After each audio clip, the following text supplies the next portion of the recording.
Good morning. Welcome to 1 Million Pups. My name is Isabel, and I am one of the organizers on the organizing team. I actually need my clip. Get to the next slide. I was holding my phone as if it was the clicker. So who's here new? Who's new here for the first time? Okay, welcome to all of you. Thank you so much for being here. I'm going to run through just what 1 Million Cups really is so you get the background on what it's all about. A lot of times people hear 1 Million Cups, people are gathering, but you're not really sure what goes on there. So 1 Million Cups is a nonprofit that was started by the Kauffman Foundation in Missouri. And the co-founder for the deck brought 1 Million Cups to their trade goals. He brought 1 Million Cups to Dallas. And it's a great opportunity for entrepreneurs to get on stage, to speak to an audience about their business. It's really storytelling. And the whole point of it is also for the attendees to engage with other entrepreneurs. It's a great opportunity to inspire, get some education. This is a great resource space. And we're all here to support each other, right? We're going through the entrepreneurial journey together. And the goal is to ask some questions and to give some feedback to the entrepreneur on stage so they can go back to their business and do what they need to do, essentially, right? And so this is a safe space. Feel free to ask questions. We have, the presenters have 6 minutes to present their business, and then we'll run through 15 minutes of Q&A. So yes, you are welcome to ask whatever question is on your mind. This is our 5th year being in the deck. This organization has been ongoing for 6 years actually, and has launched into 172 other markets across the U.S. If you're drinking coffee, you're probably having, you are obviously having one of the 1 million cups of coffee that we have over conversations. We have an app. I just mentioned it to you a few minutes ago. The app is 1 Million Cups, and then you select your community, which is Dallas, and you can check in, say that you're here, and you'll see who else has checked in already. And you can network through there too, because there's a ton of people that are already registered in the app. And you can also give feedback to the presenter. So once the presenter has finished, there's 3 questions, and you can just answer those quickly, and you can, I believe you can also add, commentary as well. And you only have an hour or so, maybe 2 hours after the session to be able to do that. So keep that in mind. I'm going to welcome our first presenter to the stage. His name is Scott, and he has a company that's called Drone Innovations. What we do here in Dallas is we stand and we give a round of applause as we welcome him to the stage.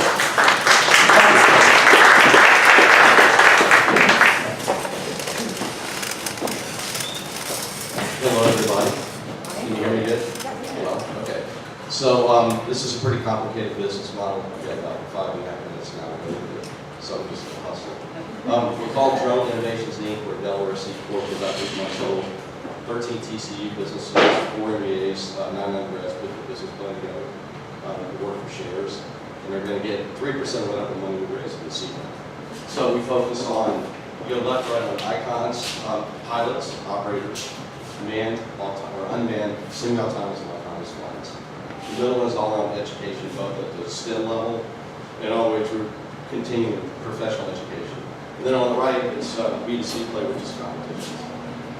Okay. My background, large corporate enterprise consulting, 25 years, some big names.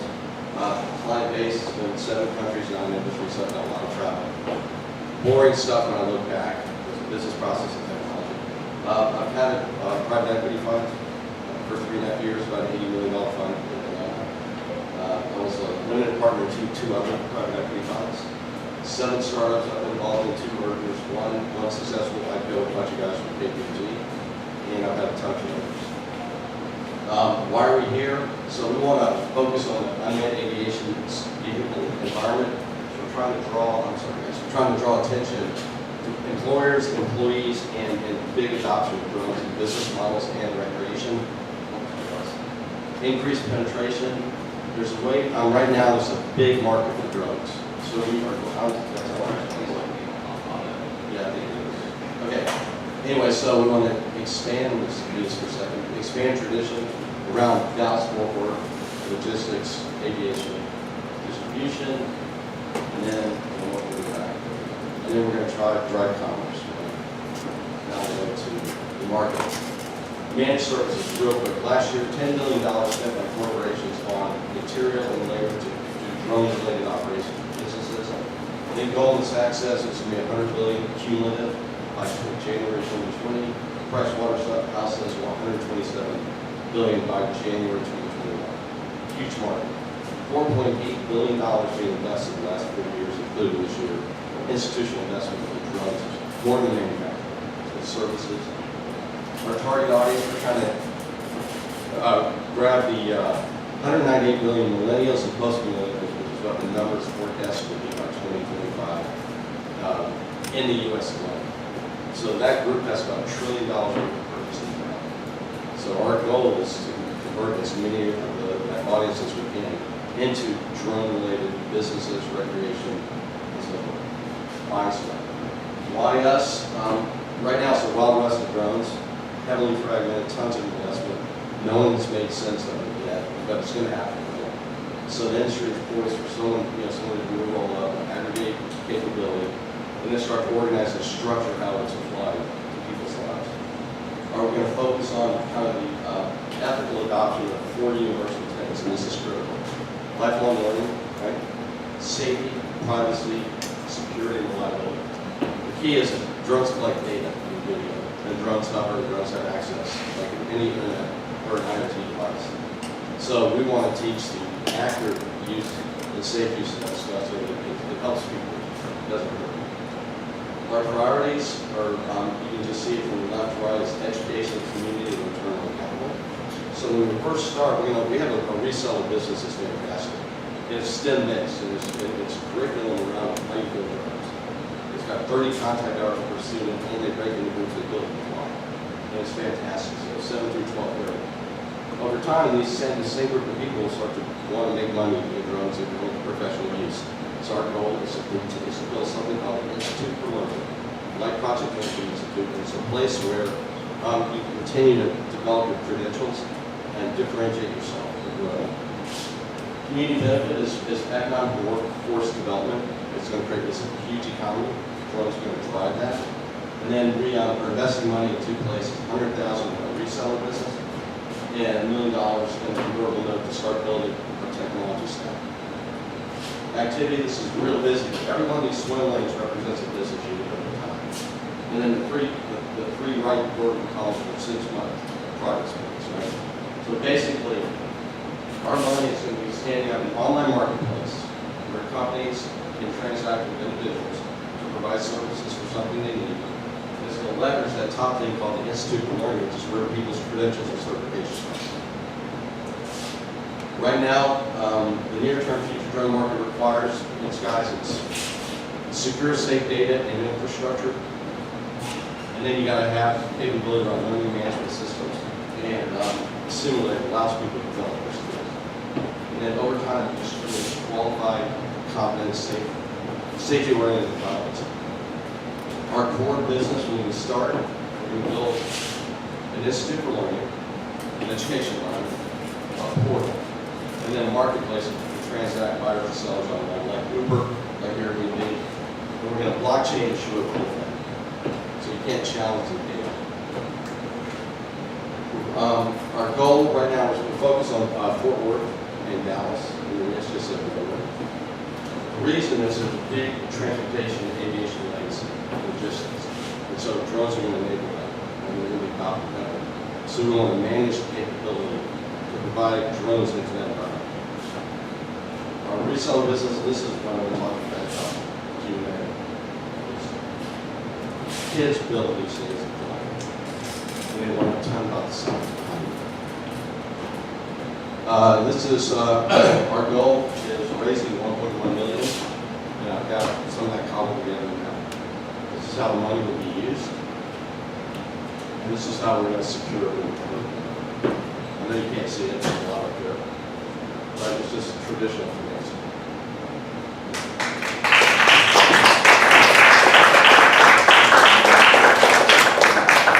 Thank you. Awesome presentation. The first question, of course, what can we as a community do for you?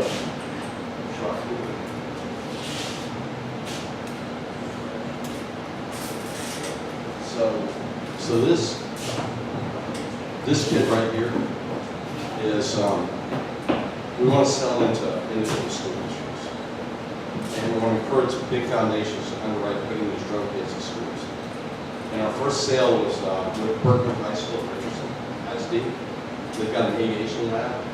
Those guys, they've got a guy that was, the teacher was he worked for Lockheed, he worked for Boeing, he's an aerospace engineer. He saw this and within an hour, he put it in place for it. And so this has 30 contact arrows per child. And then they have lab work, so it's teacher-led, a lot of video-based education, a lot of teacher-led education. And then they get simulated, they go online and they start falling. Then they break into groups of 5 and build these things and go out. And so this is a way to create a STEM-based curriculum that penetrates schools with a cost-effective STEM-based curriculum.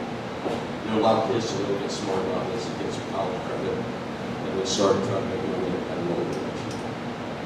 So what I'm looking for is introductions into school districts, hires, foundations. Headlines. Yeah, I guess it's already kind of been said, but education has been said throughout this entire presentation. It's the foundation of your business. So is your first go-to-market strategy to attack the school districts in Dallas and Fort Worth and try to get this kind of educational tools inside the schools to be distributed by the teachers? Do the teachers facilitate your learning? Gotcha. Yeah, so it's a curriculum, it's fully paid. So, but based on the age group, you can extend it. It's modular and it's interactive and it's experiential. It's unbelievable. So, right now, like last night, Communities Foundation of Texas had an event with Toyota, the Toyota USA Foundation. It was about cause-minded conversation on STEM. So we were on the host committee, 350 people were there. Colleges were represented, foundations were represented, and the goal is STEM, right? And so companies are looking for, schools are looking for something. And this curriculum is fully backed. The company that we resell for, we've got exclusive rights in the 5 states, which is Texas and surrounding states. This has been doing it for 29 years. So the K through 12 content they have is it's really good. And so we just got lucky. Morning. I had a question. So I was reading about drones a little bit back, and I was hearing that some of the municipalities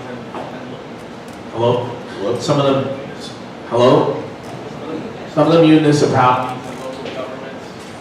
What is going on? Some of the municipalities and local governments are requiring, people to register. There was some new laws being created. What were some of the hindrances or the bureaucratic process that is holding drones back from coming into the commercial market, from the retail market? Because I know there's a lot of that, and I've seen that there are now IPOs out there like AeroVironment and other companies that I've always wanted to invest in these companies, but I've been hearing more and more that they're restricting how big these things can be, how the altitude they can fly. So what's the bureaucracy that's holding it back? It's really one single point of constraint would be the FAA. So when the FAA back in 2015 started easing the restrictions on the number, they call them certificates of operation. So when you have a drone for commercial use, you've got to register the drone. And so they're opening that up. So that started, you're seeing a lot of pressure on the FAA and the Trump administration, like good or bad. You're just seeing a lot of pressure to open up, to liberate that market a little bit. And so the FAA is starting to do that. Now, I've got a forecast where they're forecasting between 2018 and 2038 the number of either recreational drones that people can just get Part 107 to learn how to fly. Step one grade, you got that one certification. It's called Part 107. It's not skills based. It's a little bit of knowledge. Beyond that, then all I have to do is go get a drone. If I want to use it for commercial purposes, I've got to register with the FAA so they can track it. Right? Beyond that, you've got to get waivers to fly in certain environments, certain heights, and near certain airports and stuff, like that. So knowing how to go through that process, they're expediting the waiver process, so it's online now. But the real constraints the FAA, and then there's just too much pressure and too much investment, where they cannot restrict it long term. And then you'll get better navigation, mapping systems with drones, what they can do aerially versus what planes do and how to communicate with things. So it's all going to happen. I hope that answers your question. You mentioned about the private sector on the employer side. I believe that was I'm hearing. You mentioned on the employer side on the trainings. I believe you mentioned training. Yes. Can you elaborate a little bit more about that? How you see drones being able to be utilized on the private sector Yeah. from a training standpoint? So the short of show guys, one is the one I keep going to, right, for some reason. This is just in the U.S. This is just corporate adoption. So if instead of having someone physically go out and look at an asset like a tower, right, or part of a pipeline, they got a vision aspect. You'll have drones that will be out there scanning and so the efficiencies are huge, right? The data collection, the video, the response time, all that stuff. But managed services, right? So every company starts to spend money on drones, right? And how they're going to help the business. So they'll either hire these people internally, which I don't think is going to happen a lot. It's like managing an IT infrastructure when you should. Or they're going to have third parties provide, right? So just like somebody's providing sourcing people into a company to manage it. So that's really what's going to happen. It's good business again. Yeah. I love the education piece part of it. I guess my question is, as you move from, as you spend your cost per customer, getting into the schools, educating, what's to stop that student that learns from you to maybe, go to if there's another competing drone industry on the commercial side, right? So what are you doing to keep your customer, which is the student, right, your end user, to come back to your marketplace, as an Uber driver instead of going over the Lyft? Yeah, well, hopefully I'm not competing with, embedded taxi regulated. No, of course. I'm just saying in terms of competitive. But well, actually, two things. So, blockchain and AI are real big technology plays. And so I want to take the unmanned aviation vehicles, right? But it's also long-term. It's submersible, things underwater or on the ground or air. So really UVs, unmanned vehicles. But I want to take that entire capability and put blockchain on it. So anytime you and I, some part of the other kid goes online, buys something through us, takes a class, all that data is created and stored and it's immutable. And it's verified. And it's verified. Okay, good. That's it. Okay. But anyway, so the point being is we're going to have an environment where it's trusted, it's immutable, and if we have relationships with industry and business and pilots, and we start building an online environment where you've just got all that activity and all that confidence, right, and all that trust, and then people can easily, on a mobile device or on their computer, transact and buy services or buy product. You're just trying to create an ecosystem that's so tightly linked and it's executed so well that you can't. I mean, that's the only way to do it, right? You got to outperform. Yeah. I hope that. So you're looking to store a lot of data, but you want to store it on blockchain. And blockchain data storage is extremely expensive. I just want to know how you're going to handle that. So we're having conversations with Microsoft and IBM about being a major technology partner. And I'm looking for someone with a big cloud environment, lots of technology stack and capability that wants to be part of this ecosystem. And the incentive side of blockchain hopefully will create something, a currency underneath it that has value long term. But I'm assuming that there's an architecture that's more hybrid based. So you're not really, you're storing some things locally, parts of a blockchain, so that when you unwind it and then go forward, it's not as rigorous. So there's a guy that works for me, and there's something called Tangle, which is an architecture like that. And but in the end, the data storage is going to, hopefully come down to costs. So what's your response? Good luck. Thank you. That was actually part of what I was going to ask about the blockchain piece, because it seems like overkill to have blockchain to track maybe a 12-year-old or a 15-year-old learning this technology. So could you talk more about some of the other underlying technologies that you mentioned? They're all very trendy, like AI and... So the core, blockchain is not tracking a person. It's tracking an activity between two parties or elements. But a learning management system that's integrated with the simulator, so that in the end, when you go online and you start to take classes, you start to get certified, and you need to do something, skills-based. That simulator triggers that LMS simulator, which actually has the SCORM-based. It's just a standard that allows that content to be ported to any learning management system that's also SCORM-based. So SCORM is the acronym. So that's one piece. Blockchain is what I'm trying to do. We're testing out a use case in the next 6 months. I think that blockchain over time is going to change. Like cryptography is going to change. Right? So the architecture is going to continue to evolve. I still think that it's where companies, it's where things are headed. Putting blockchain in our environment is a pathway to raising lots of money. Right? So that technology underneath it, the metadata around blockchain is huge. Right? And it's not for bad purposes. It's to learn. Right? And then AI is a learning environment. Right? So our core technology is not blockchain and AI, but I want to try to see if I can wrap the environment in that to see if we get some benefit. That's all.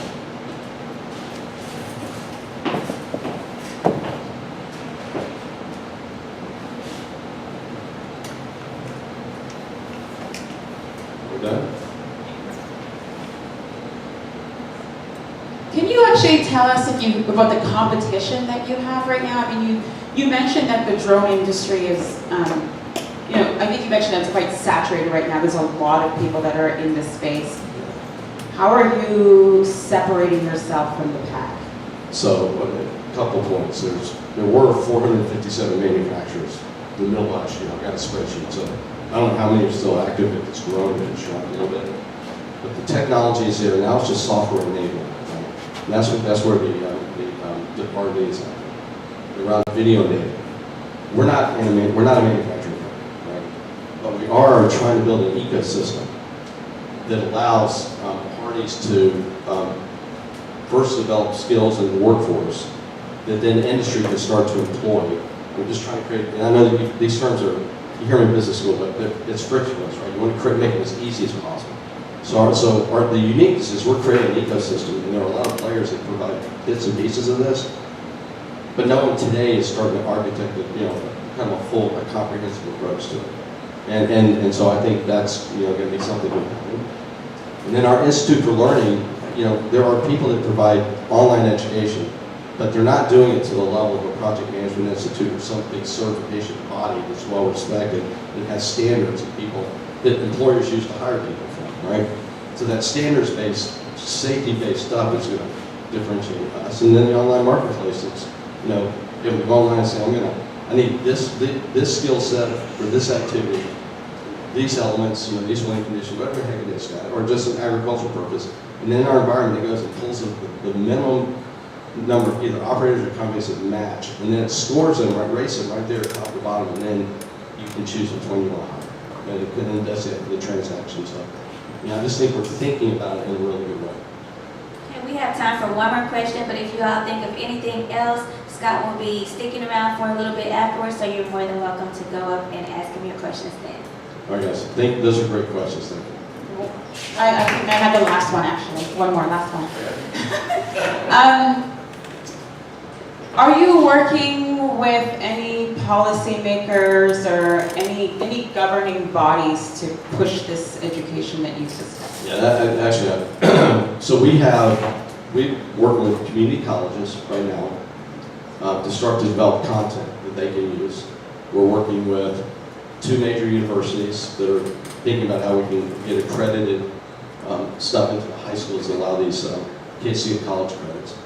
We're working with there's a lady that's on my team that spent 32 years at the FAA. And for unmanned aviation vehicles, she was the chief policy maker. So she worked for this region's FAA. So, we were spending money over time. We got money allocated in our budget to spend time in Washington, working the regulators like we should. But we want to have big institutional, higher education organizations as well as industry with us. So we're trying to organize that over the next 12 months too. So I think we're thinking about it. I mean, guys, this is, this is a complicated model. It hangs together, tons of IP that we're developing. But it's going to take an effort. And so, but I think our vision is really good. All right, guys, thanks.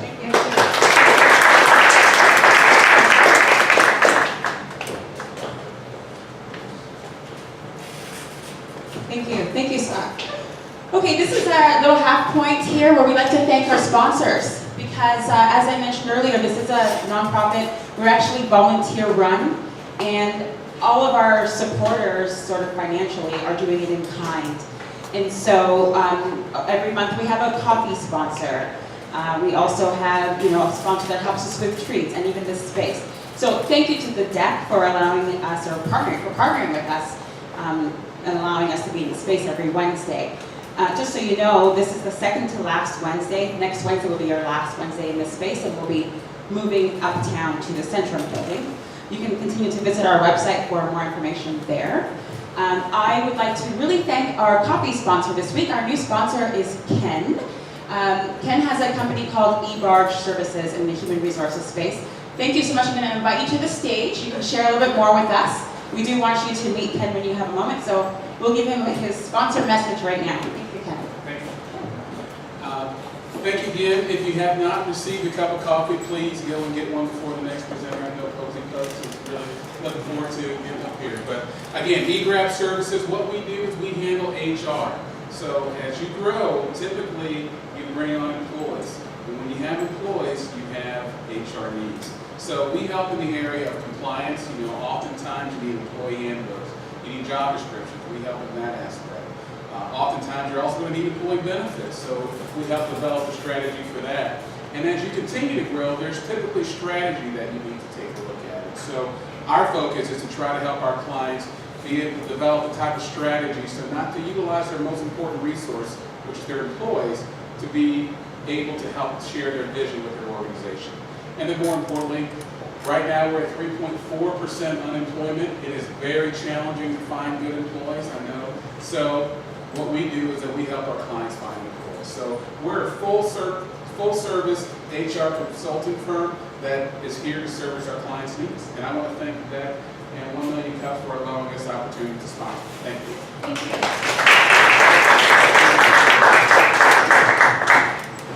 Our video content is covered by Michael Bruno, so if you ever miss, Michael Bruner, if you ever miss a session, you can go to our website and catch the replay. And then I also want to thank High Brew. They join us once a month. And then also Curtin Treats. He joins us maybe every other week. So unfortunately he's not here this week, but perhaps we'll catch him next time. I'd like to invite our next presenter to the stage. So please, we stand up and we welcome Connor from Posey's Pups. Hello, how's everybody doing? My name is Connor Posey. I am the president and only employee of Posey's Pups. Posey's Pups is a house call dog grooming service. And if you're wondering what a house call dog grooming service is, it's pretty self-explanatory. I have all of the equipment needed to groom a dog in a house. All I need is a space to groom the dog and a source of water. So I wind up grooming in bathrooms, garages, porches, you name it. Whatever's most comfortable for the client and most comfortable for the dog. Also, check out that epic beard. This is the son of that beard. I miss that guy. It was too much. Okay, so my client base, as I'm making this PowerPoint, I have 57 total clients. 40 of them have been repeats, which means that 85.1% of my clients are repeats so far. I think that's pretty good. And it's been 100% word of mouth. And I did a whole bunch of advertising in the beginning on Facebook, on Instagram. I did a bunch of snail mail. I wrote this cute little Christmas poem about grooming, and I put it on purple paper, and I mailed it to 50 people who had dogs that had money, and I thought maybe they'd be interested. Not 100% word of mouth. Most of my clients are either work from home or retired. If they work from home, they're typically younger, maybe older millennials, or retirees that live in Highland Park, for example. The pet care market is interesting because it's kind of recession-proof. There was 4% growth between 2015 and 2016 when the Bureau of Labor Statistics predicted 11% growth between 2014 and 2024, so it's on track to grow to exceed that expectation. And 60% of pet care spending comes from high-income households, which is where the money is. There's gold in them pills. 44%, this is interesting, 44% of millennials are unsure about parenthood, and they have fur babies. These are a lot of my younger clients. I go to their apartment, they have pictures of the dogs all over the walls. They're not having kids. This is some kind of mass psychosis, and I'm going to profit off of it. And I'm also a victim of it because I don't want kids and I have dogs. And here's another thing that's interesting and also horrible, and I kind of hate to talk about this point, but the pet care industry is lousy with incompetence. It's kind of like the restaurant business, especially when you get into the world of grooming. You're dealing with alcoholics, drug addicts. Grooming is one of the most popular professions for felons, so the bar has been set low. I've had horror story after horror story. My clients have told me terrible things that groomers have done. There was an example is a mobile groomer with like a mobile unit ran over their mailbox and refused to pay for it. That's just one of many stories, and some of them just don't show up. It's very bizarre. So that's a low bar. If I show up and I groom the dog, I've only been grooming for a year, and I get people that tell me that's the best groom the dog has ever had just because I pay attention to detail and I'm not rushed. So that's a low bar to step over, which surprised me. So there's the good, the bad, and the fluffy of house call dog grooming. The good, there's very low overhead. I've probably spent, I don't have the exact number, but between $4,500 and $5,000 on everything that I needed to get started. There are tons of clients. If one client is scared away by the price, another will appear who will love the price, love the service, and tip very well. It's a niche market. It's kind of like a boutique service. So that's really big in the pet industry right now because there's been a lot of bad press surrounding the big box stores. So there's a lot of niche companies or like one people operations that make dog food or just participate in the dog market. And as I said before, there's a very low bar for groomers. The expectations are low, and I think that's sad, but it works to my advantage. The bad is that my business is basically a glorified client list. Like if I was to sell my business hypothetically, what am I selling? A client list and some equipment. That's all that it is. Which makes it difficult to expand or hire. Like it's kind of a business model that doesn't really lend itself to being able to expand. So it's easy to start up and easy to get going, difficult to expand. And I have a self-imposed large area of operations. I go as far north as the Colony, as far west as Rockwall, as far south as Lancaster, as far west as Keller. So I go all over the place and I have like boxes and I try to do the same clients in the same area on the same day. There's the Fluffy. His name is Sperry, and I love him. I swear that when I finished the groom, I put him down, I got the camera out, and I swear he posed. He knew what was happening. And that's it. It's me asleep with Lucy. You're welcome.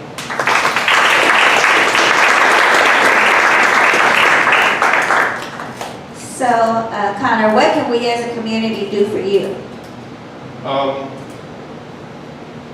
Don't have kids. Sure. You know, I like your business model, and you know, in a business like this, I understand you said it's hard to have employees, but have you looked at, you know, developing a franchising type model as far as helping others do what you do, maybe giving them territories in different areas like that? Is that something you might want to look at? It's something I've definitely looked into. I looked into that before I launched the business. I started in October, just for like a time reference. So I looked into house call grooming, and that's a very difficult thing to do in the grooming world because there's not any, you don't really have any collateral with your employees if they're using their equipment and their cars to go to your client's house. It's, it's not, what incentive do they have to stick with you? They to go off and do their own thing. And I've read stories about that happening. So if I was to hire employees, it would be for something like social media management. No, I'm sorry. What I was referring to was actually not necessarily hiring employees, but hiring under, basically franchising their processes to other groups and stuff. Because obviously, if you're successful with your entity, having others and replicating yourself in different areas, getting those protected territories. Does that make sense? Yeah, that makes sense. Okay. You know what? That's a good idea. I don't really have an answer because So I haven't thought about that, but that is a good question. That's a good idea, something I'll keep in mind. Morning. I actually was shocked. There was a presenter not too long ago in the winter that presented this market, and when I looked into it, I was really floored at the billions of dollars that go into the pet industry. And your industry obviously is an industry of need. There's more pet owners. I have looked at the data too that we are having less and less, our birth rates are declining, and people are choosing to buy pets more as a replacement, you know, just for friendship. So it's a growing market. And so one of the industries that I found in my reading that was really interesting was the dog walking business. And I know in really dense city areas like Dallas, I'm from back in New York, I was really surprised at how much these dog walkers were earning. Have you thought about, since you already have the contacts with the grooming, to create a model where you can also potentially expand into some other areas of pet care? Dog walking, I've seen numbers as high as $50 per hour for some of these dogs in Upper East Side Manhattan, which floored me. But you can imagine that there's a lucrative opportunity with the connections you've already established. Yeah, that's another good point. And it's not just dog walking, it's also like dog sitting. Dog sitting is very popular, it's kind of time consuming, and it can really mess with your schedule. So it would be something that I personally couldn't do, but to like provide my client list to a dog walker. It's an interesting question because my clients they ask about pet sitting, which I personally can't do because of the way that my schedule works. It would be very hard to fit in the grooms and do pet sitting. But I've had very few that have asked for dog walkers. So it's not, I've worked in basically every part of the dog world except for dog walkers. I've never been a dog walker. I know that they can make a lot of money, and I know that it can be in high demand, especially, like you said, in densely populated areas where it's kind of a pain to walk a dog. You can't just let them into the backyard. So I definitely think there's something there. Because my client base is still growing. I just got to the point where I'm like sustaining myself just on this business. And I'm expanding, particularly in the Colony. There's a neighborhood called the Tribute that's growing. I think it's 30 new houses every month and 50 new families move in every month. It's growing like crazy. So I'm actually spending money on ads there. It's the first time I've spent money on ads since I started. Once I have a more formidable client list, I think that it would be a good idea to expand into other services. Hi, my name is Bill, and I was just listening to you, and I was thinking of adjacent types of businesses, but maybe partnering with someone else, and but I would like to also offer up my help to you for free to help. I'm a process engineer, a master's in knowledge management, so to help. I like this idea about franchising your process. I'm a process engineer, I like to do that, so maybe we can talk afterwards and absolutely, yeah. See if I can expand something adjacent to the business. And my brother-in-law was talking to me about something I don't like to do. I have 2 dogs with dogs, and I used to pick up their poo all the time. But a lot of people need that home care. Yeah. And I'm retired from aerospace, so I got some time on my hands. So anyway, I'll like to talk to you afterwards. Absolutely, yeah, I appreciate it.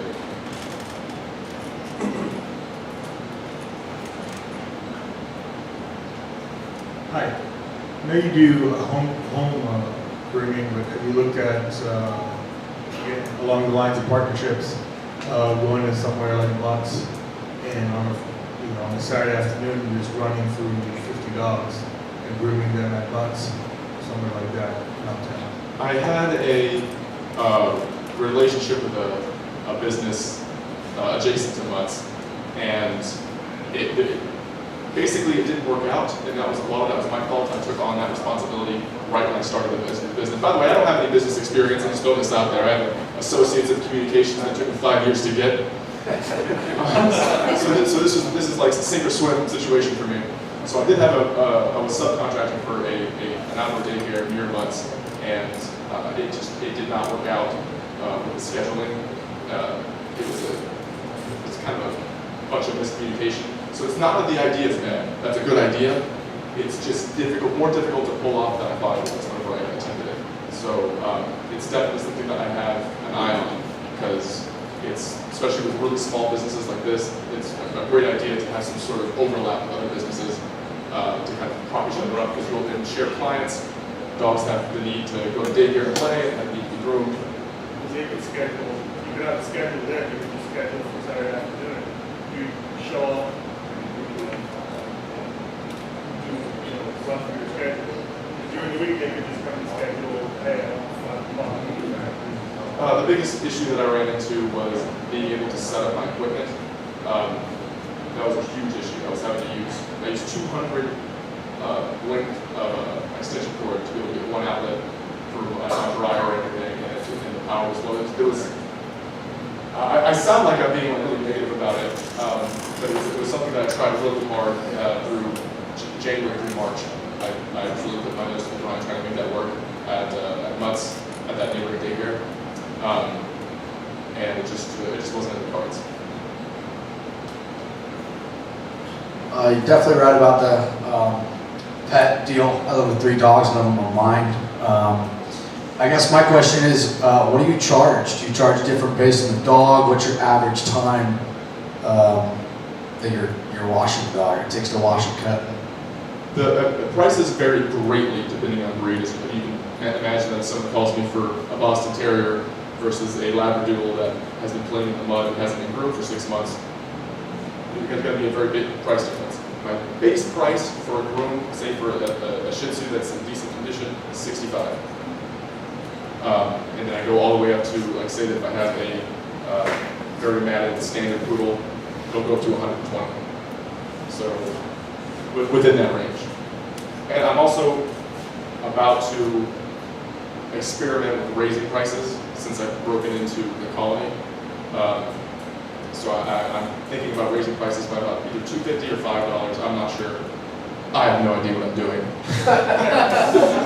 Is your time to wash each dog the same? For a regular groom, it takes me about an hour and a half. For like say like a standard poodle, that could take 2 to 3 hours depending. So yeah, whenever I go to a client's house, if it's one dog, like a Shih Tzu, I'm there for an hour and a half to 2 hours.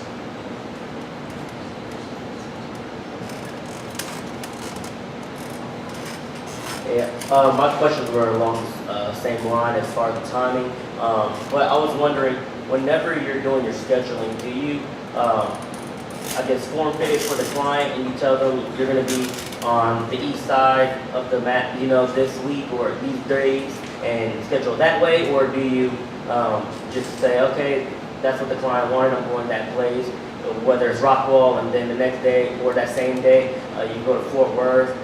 Do you have, how are you doing that? Are you going to location to consolidate, or? It's kind of a mixture between the two that I've just kind of developed as I've gone along. I use Google Calendar and I color code per area. So for example, like Frisco and the colony will be red. So say that I have a relatively blank week, somebody calls me and they want an appointment on Monday morning in the colony. I will let my other colony clients know that I'll be there, and more often than not, I pick up other gigs doing that. So it's kind of a hybrid of the two things. As a proud pet aunt, I've been sitting here thinking of question after question.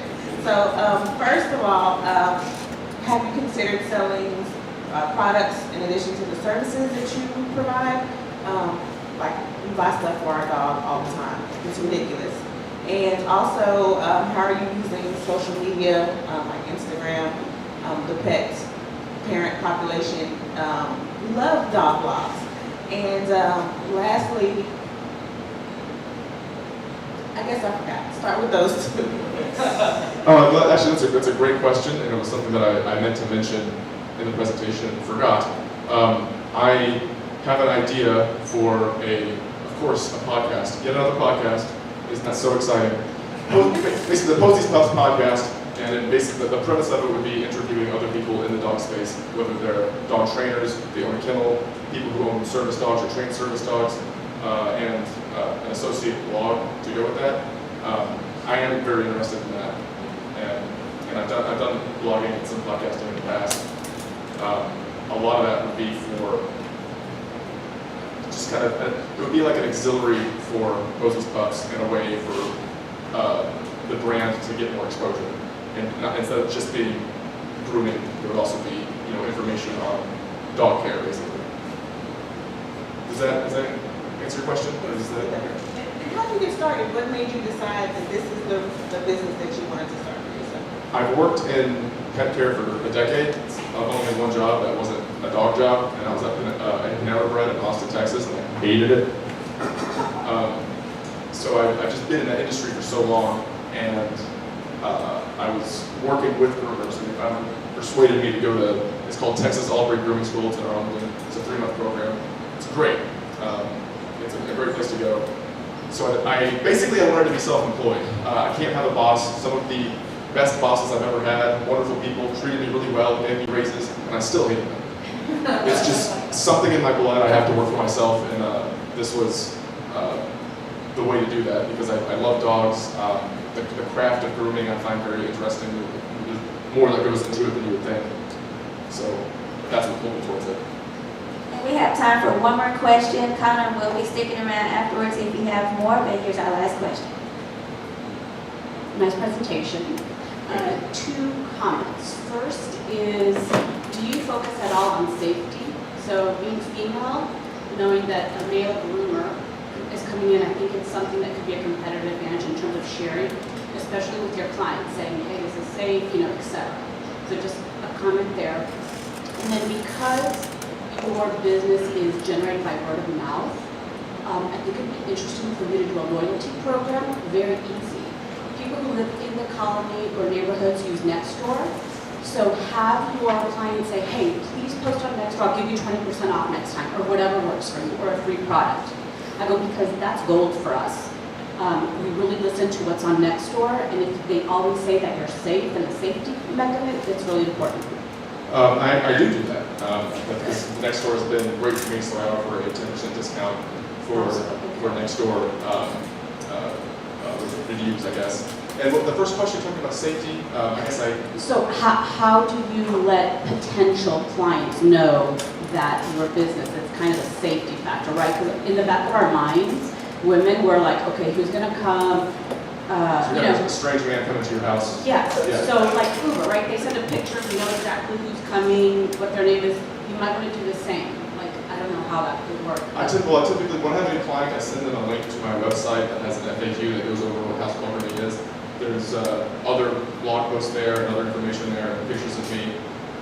And the reason why I think I'm word of mouth, actually the reason I know I'm word of mouth is because you're right, I am a strange man coming to someone's house and that can be intimidating. So if they hear from their neighbors, this guy came over, he was very careful with the dog, he did a great job with the dog, all my jewelry was still there, you know. Basically it's about building a reputation. Right. Because I have clients now that aren't even there a lot of the times. They give me a key or something, they go to work, they come home, the dog's group. And so, you know, obviously, when you build enough trust, it just takes time. All right, nice job. Thank you, Connor. Thank you.